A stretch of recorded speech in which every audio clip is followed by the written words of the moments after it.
Hello बच्चों, कैसे हो आप सब। बेटा आज हम 10th मैथ का चैप्टर 14 करेंगे, प्रोबेबिलिटी, जिसको हिंदी में बोलते हैं प्रायिकता। अब ये प्रोबेबिलिटी क्या होती है, प्रायिकता, इसको हम अपने नॉर्मल भाषा में संभावना भी बोलते हैं। ठीक है, हिंदी में अगर बात करें तो संभावना क्या होती है probability. The chance of anything happen, कि कोई चीज़ हो रही है तो उसके क्या चांसेस हैं। जैसे कि अगर हम बात करें कि इंडिया का और पाकिस्तान का मैच चल रहा है, सपोज करो, तो हम कहते हैं कि भाई इंडिया के जीतने की चांसेस तो भाई आज 70% ही है, 90% चांसेस है, 50% चांसेस है, 50-50 है। तो वो परसेंटेज में भी जो है वो भी हमारी प्रोबेबिलिटी ही है, संभावना ही है। ठीक है, अब और कहाँ यूज़ होती है प्रोबेबिलिटी और कैसे निकालते हैं। सपोज करो आपके पास एक कॉइन है, ठीक है, एक सिक्का है, सिक्के में या तो हेड होता है या क्या होता है, टेल होता है। ठीक है, अब आप सिक्के को थ्रो करते हो तो क्या आएगा बताओ मुझे, या तो हेड आएगा या टेल आएगा, इसके अलावा कुछ और तो नहीं आ सकता ना। अगर आपने मिट्टी में डाला है, अगर कहीं आपको होगी भी हाँ मैम हम तो मिट्टी में डालेंगे, मिट्टी में डालोगे तो खड़ा हो जाएगा, लेकिन अगर हम प्लेन सरफेस की बात करते हैं तो उस केस में क्या होगा, या तो आपके कॉइन के ऊपर हेड आएगा या टेल आएगा। ठीक है ना, तो इनके इक्वल चांसेस होंगे। ठीक है, तो हमें जो ये चैप्टर है हमारा प्रोबेबिलिटीज़ में यही चीज़ें निकालनी होंगी कि भी एक कॉइन को थ्रो किया हमने, उसमें हेड आने की प्रोबेबिलिटी बताओ, उसमें टेल आने की प्रोबेबिलिटी बताओ। ऐसे ही हमने एक डाई थ्रो की, डाई थ्रो करते हैं तो उसमें 1 आ सकता है, 2 आ सकता है, 3 आ सकता है, 4, 5 या 6 आ सकता है ना। तो अब हम जब डाई को थ्रो करते हैं तो इसमें अगर ये पूछे कि आपको कि बताओ 1 आने की प्रोबेबिलिटी क्या होगी, 2 आने की क्या होगी, सबके जो चांसेस होंगे, चांसेस जो होंगे दोनों ही केसेस में हम ये कह सकते हैं chances equally likely, equal chances होंगे। ठीक है, क्लियर है ना बेटा बात, कि चांसेस तो सब केसेस में इक्वल ही होंगे, लेकिन उसके लिए हम प्रोबेबिलिटी निकालेंगे कैसे। ठीक है, तो प्रोबेबिलिटी को हम, प्रोबेबिलिटी या प्रायिकता को हम पी से डिनोट करते हैं। ठीक है, अब डिनोट तो पी से किया जाता है अगर किसी इवेंट के होने की प्रोबेबिलिटी निकाल रहे। इवेंट का मतलब ये है बेटा कि हेड आने की प्रोबेबिलिटी या टेल आने की प्रोबेबिलिटी, तो हम उसको ई से डिनोट करते हैं। ठीक है, तो प्रोबेबिलिटी ऑफ एनी इवेंट,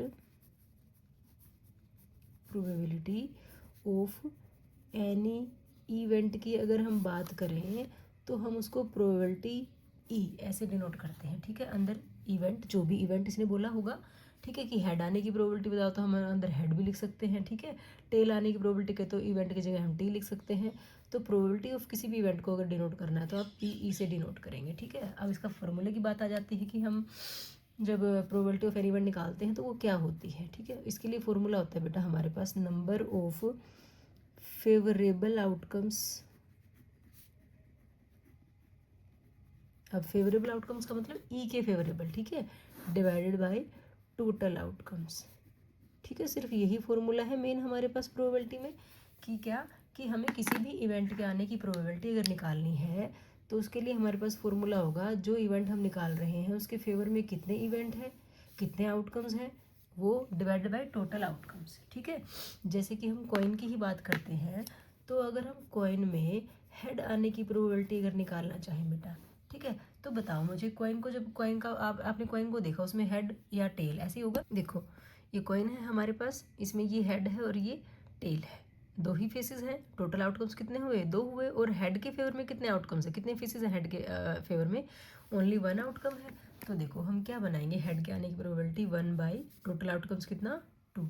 ठीक है, ऐसे ही अगर टेल के आने की बात करें तो बताओ मुझे, टेल कितनी जगह होता है कॉइन में, एक ही जगह तो होता है, फेवरेबल आउटकम 1 है और टोटल आउटकम कितने हैं, 2 है। बात समझ में आ गई आपको। ऐसे ही अगर हम डाई की बात करें तो डाई के अंदर 1 आने की प्रोबेबिलिटी, 1 ऑन डाई लिख लेते हैं। ठीक है, आप डाइस कह सकते हो।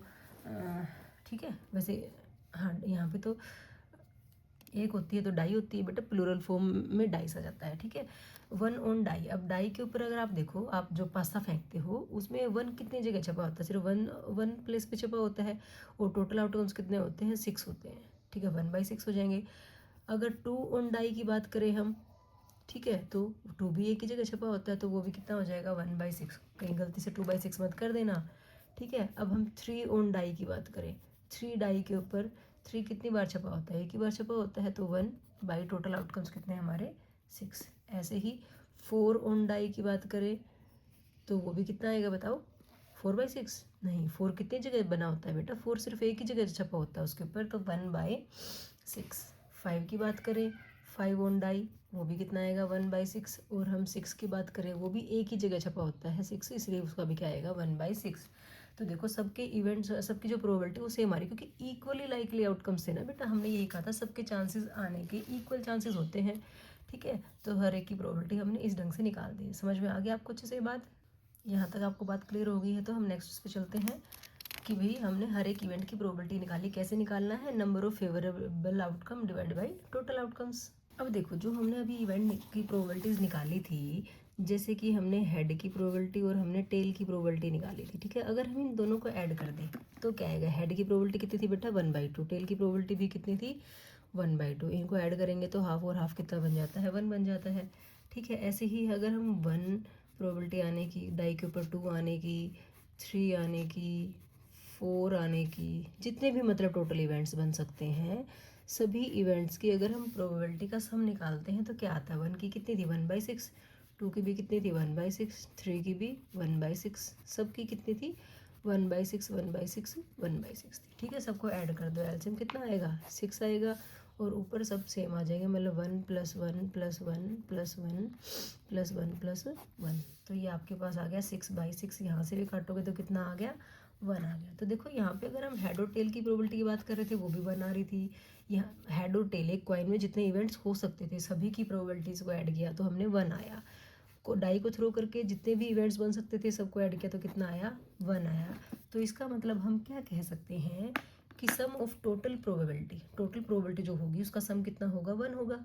ये बात आपको क्लियर होगी कि ऑल इवेंट्स का सम ऑफ, ये बात तो चाहे ना लिखे, हम इसको श्योर इवेंट भी कह सकते हैं। श्योर इवेंट, श्योर इवेंट का मतलब हम हिंदी में अगर बात करें तो संभव परिणाम भी कह सकते हो आप।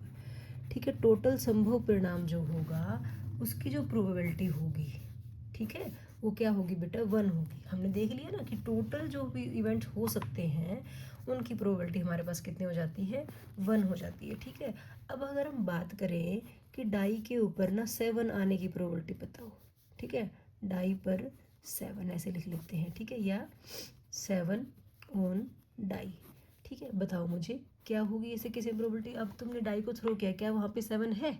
7 तो होता ही नहीं है। नहीं होता तो फेवरेबल आउटकम कितने हुए? 0 बाई टोटल आउटकम 6, तो कितना बना? 0 बना। तो यहाँ से इसका मतलब क्या हुआ कि भी अगर इवेंट पॉसिबल ही नहीं है तो इनपॉसिबल इवेंट की प्रोबेबिलिटी क्या होगी? 0 होगी। श्योर इवेंट को आप यहाँ पे पॉसिबल इवेंट भी बोल सकते थे। ठीक है, पॉसिबल इवेंट। ठीक है, अब यहाँ पे जो हमने 0 निकाला है हम इसको क्या कहेंगे? Impossible event. इम्पॉसिबल इवेंट या असंभव परिणाम। ठीक है बेटा, अब असंभव परिणाम है तो उसकी प्रोबेबिलिटी क्या होगी? 0 होगी। ये बात भी आपको समझ में आ गई। तो मतलब कुछ कोई इवेंट अगर उसमें ओकर होता ही नहीं है, वो इवेंट होगा ही नहीं, परिणाम वहाँ पे ओकर ही नहीं करेगा, तो ऐसे केस में प्रोबेबिलिटी क्या होगी? हमारी 0 होगी। और पॉसिबल इवेंट की प्रोबेबिलिटी क्या होती है? 1 होती है। जब हमने सबको जोड़ दिया, सारे ही इवेंट्स को जोड़ के, सारी इवेंट्स की प्रोबेबिलिटीज़ को जोड़ा तो 1 आ गया। तो क्या प्रोबेबिलिटी हमारी 1 से ज़्यादा आ सकती है? बिल्कुल भी नहीं आ सकती। बिल्कुल भी कोई इवेंट नहीं होगा तो उसकी प्रोबेबिलिटी 0 आ रही है, तो 0 से कम तो किसी चीज़ की प्रोबेबिलिटी आ ही नहीं सकती। तो ये जो दोनों बातें हैं आपकी, पॉसिबल इवेंट और इम्पॉसिबल इवेंट की अगर हम बात करें, यहाँ से हमारे पास एक चीज़ और आ जाती है बेटा कि किसी भी इवेंट की प्रोबेबिलिटी 0 से बड़ी होगी या 0 के इक्वल होगी, माइनस में तो नहीं आ सकती। और सबसे बड़ी 1 है तो 1 तो होगी ही होगी, या 1 से छोटी होगी। ठीक है, तो एक केस ये बन गया हमारे पास। फॉर्मूला ही लगा लो आप। यहाँ पे आपके पास एमसीक्यूज में चीज़ें आ जाती हैं कि प्रोबेबिलिटी ऑफ एनी इवेंट क्या होगी। अगर वो 1 से बड़ी दे रखी है ऑप्शंस में एमसीक्यूज में तो आपको होगी वो नहीं होगी, या कहीं माइनस में 1/2 दे दिया तो आपको होगी माइनस की प्रोबेबिलिटी नहीं हो सकती। बात समझ में आ गई ना बेटा? किसी भी इवेंट की प्रोबेबिलिटी, टोटल प्रोबेबिलिटी की भी बात करो आप, तो वो 0 से बड़ी या 0 के इक्वल होगी और 1 से छोटी या 1 के इक्वल होगी। आई होप आपको ये बात अच्छे से समझ में आ गई होगी। अब देखो हमने पढ़ा था बेटा कि हेड के आने की प्रोबेबिलिटी क्या होती है। हेड के आने की प्रोबेबिलिटी किसी कॉइन के ऊपर 1/2 होती है। अगर मैं कहूँ कि नोट हेड, हेड नहीं आने की प्रोबेबिलिटी क्या होगी, तो देखो हेड नहीं आएगा तो सीधी सी बात है टेल आएगा। ठीक है, हेड ना आने की प्रोबेबिलिटी की बात करें तो वो भी कितनी आ रही है? 1/2 ही आ रही है। किसी कॉइन को आप थ्रो करोगे या तो आपके पास हेड आएगा या हेड नहीं आएगा। ठीक है। कॉइन को थ्रो करोगे तो या टेल आएगा या टेल नहीं आएगा, ठीक है। तो अगर मैं इसको इस हेड वाले इवेंट को कैपिटल ई से डिनोट करूँ, पी ई जो है वो 1/2 है, और यहाँ पे जो नोट ई है वो भी कितना है 1/2 है, ठीक है। तो दोनों इवेंट्स को अगर हम प्लस कर दें, ठीक है, ई और नोट ई को, तो 1/2 + 1/2 कितना आया 1 आया। तो यहाँ से हमारे पास एक फॉर्मूला और निकल के आ जाता है बेटा कि किसी इवेंट के होने और ना होने की प्रोबेबिलिटी का सम 1 होता है, ठीक है। अब आपको होगा कि नहीं मैम ये तो हमने वहाँ पे किया था, इससे कैसे पता चल गया, तो वहाँ पे 1 आ ही रहा था, टोटल प्रोबेबिलिटी थी तो टोटल प्रोबेबिलिटी निकल रही है, तो ये तो 1 आना ही था। तो लेकिन कोई बात नहीं, हम एक और एग्जाम्पल की हेल्प से कर लेते हैं। जैसे कि हम एक डाई की बात करते हैं, डाई पे हम प्रोबेबिलिटी निकालते हैं इवन नंबर, ठीक है। प्रोबेबिलिटी निकालनी है हमें डाई के ऊपर इवन नंबर आने की, ठीक है। तो इवन नंबर देखो क्या होते हैं, 2, 4 और 6 होते हैं, सम संख्याएं जो हमारी डाई के ऊपर 2, 4, 6 होती हैं। तो इसकी प्रोबेबिलिटी निकालेंगे तो क्या आएगी 3/6 आएगी बेटा, ठीक है। बात समझ में आई। काटना चाहो ये 1/2 आ जाएगी, वो बाद की बात है। हमने कहा इवेंट के होने और इवेंट के ना होने की प्रोबेबिलिटी का सम 1 होता है ना, पीछे करा ना, तो दोबारा चेक कर लेते हैं। यहाँ पे इवन नंबर, यहाँ पे अब हम करते हैं नोट इवन का मतलब हम कह सकते हैं कि ओड नंबर की प्रोबेबिलिटी। अब ओड नंबर्स क्या होते हैं 1, 3 और 5 होते हैं, ठीक है। तो बताओ ऐसे केस में प्रोबेबिलिटी क्या बनेगी, फेवरेबल आउटकम 3 है, टोटल आउटकम 6 है, ठीक है। बात समझ पा रहे हो।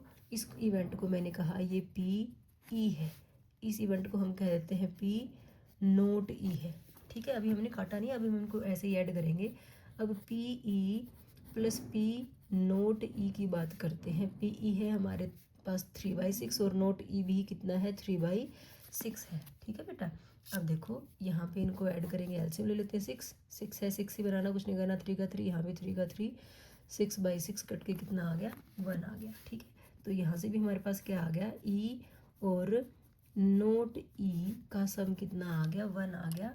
यही बात हमने कॉइन वाले एग्जाम्पल से भी देखी थी और हमने इस बात को वेरीफाई कर लिया डाई वाले एग्जाम्पल से कि भाई किसी इवेंट के होने और ना होने की प्रोबेबिलिटी का सम कितना होता है 1 होता है।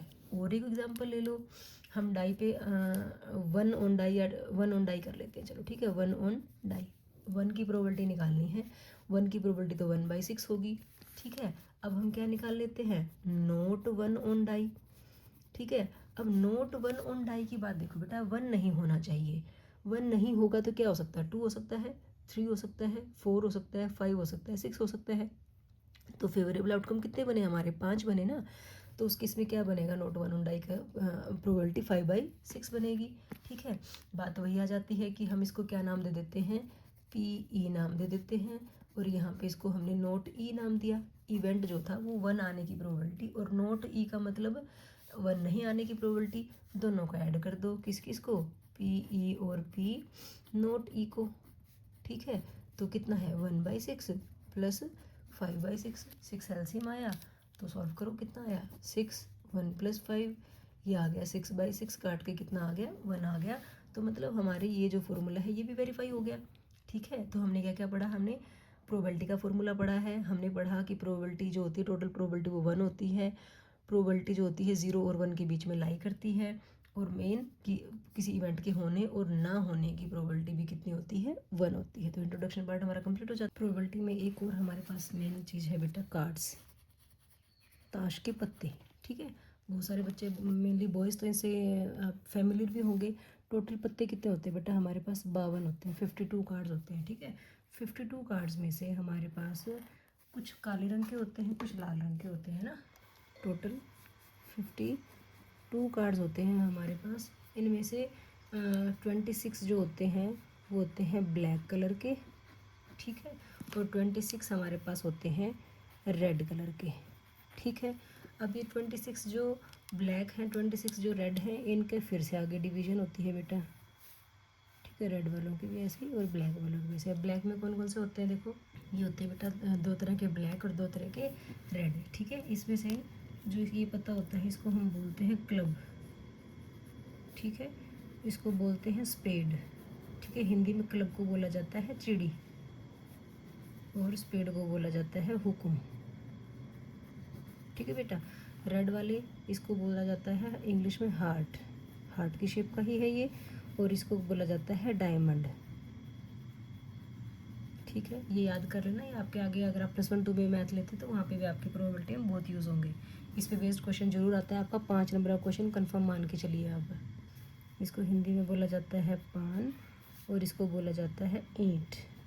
ठीक है, अब इन सब के देखो टोटल 52 कार्ड्स, 52 में से 26 काले, 26 लाल रंग के, 26 में से भी अच्छा ये लिखना भूल गए हम, तो जो क्लब होता है हमारा 13 होते हैं ये पत्ते।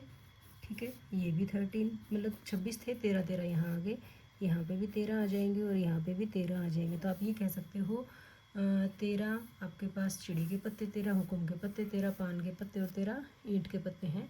टोटल काले 26 लाल हैं, टोटल 52 कार्ड्स हैं। अब इन 13 पत्तों में हर किसी के पास क्या क्या होता है, इक्का होता है जिसको आप ए से डिनोट करते हो, एक होता है, ये इनको ब्लैक से ही लिख लेते हैं सबका, A 1 2 3 4 5 6 7 8 9 10, 10 तक तो ये पत्ते होते हैं। आगे होता है J Q और K। ठीक है, J को बोला जाता है जैक, जिसको हिंदी में बोलते हैं गुलाम।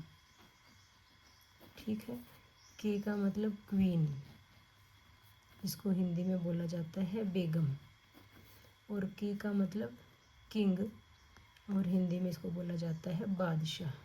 ठीक है, तो हिंदी मीडियम वाले बच्चों को भी दिक्कत नहीं आएगी। ठीक है, इन आपने पत्ते तो देखे भी होंगे अच्छे से। ठीक है, इन तीनों के ऊपर क्योंकि फेस छपा होता है इसलिए हम इनको बोलते हैं फेस कार्ड्स। क्या बोलते हैं, फेस कार्ड्स बोलते हैं। बात समझ में आ गई? तो ये फेस कार्ड सबके पास होंगे आपके, बात समझ में आई ना? सबके पास अगर मैं लिखूँ पत्तों के नाम तो नाम तो सबके यही आएंगे। तो हर एक पत्ता आपको 4 बार मिलेगा। ये जो इक्का बोलते हैं, एस बोलते हैं जिसको, इसको एस भी बोला जाता है। एस मतलब इक्का। ठीक है, ये इक्का सबके पास होगा, इक्का 4 बार होगा, 2 बार काले रंग का, 2 बार लाल रंग का। अच्छा ए नहीं, एक नहीं होता ना, एक को ही एस बोला जाता है। फिर 2 3 4 5 6 7 8 9 10 और जैक, क्वीन और किंग। ठीक है, तो आप यहाँ से ये बता सकते हो, टोटल में हमने बताया ना 26 काले 26 लाल। फेस कार्ड की अगर हम बात करें, फेस कार्ड हमारे पास देखो हर एक के पास कितने कितने होते हैं, 3 3 होते हैं। ठीक है, 3 यहाँ, तो आप ये कह सकते हो 6 ब्लैक कलर के होते हैं। ठीक है, और 6 रेड कलर के होते हैं। तो आप टोटल क्या कह सकते हो, 12 कार्ड्स होते हैं। कैसे, फेस कार्ड्स। ठीक है, फेस कार्ड की बात करें तो बात समझ में आ गई। अगर आपसे कोई पूछे कि हार्ट की क्वीन बताओ, तो हार्ट की क्वीन तो आपको एक ही मिलेगी। रेड कलर की क्वीन की बात करेगा तो 2 मिलेंगे। ठीक है, क्लब का एस बताओ तो 1 मिलेगा, ब्लैक एस बताओ तो 2 मिलेंगे। टोटल एस की बात करेगा कि एस आना चाहिए तो एस 4 बार होगा हमारे पास, तो 4 होंगे। ठीक है, प्रोबेबिलिटी निकालने की बात की अगर हम बात करें, ये कहे कि एस आने की प्रोबेबिलिटी बताओ, तो एस हमारे पास कितने हैं, 4 हैं बेटा। टोटल प्रोबेबिलिटी, टोटल आउटकम्स 52 है, तो हम ऐसे लिखेंगे। ठीक है, अगर ब्लैक एस की बात करेगा, ब्लैक इक्के की, तो ब्लैक कितने होते हैं, 2 होते हैं। टोटल 52, इस ढंग से हम इसकी प्रोबेबिलिटी निकाल सकते हैं। ठीक है, तो इंट्रोडक्शन पार्ट ये हो गया बेटा। अगर ये आप इंट्रोडक्शन पार्ट अगर अच्छे से देख लोगे तो आपको एक्सरसाइज की कोशिश करने में बिल्कुल भी दिक्कत नहीं आएगी। ठीक है बेटा, थैंक यू।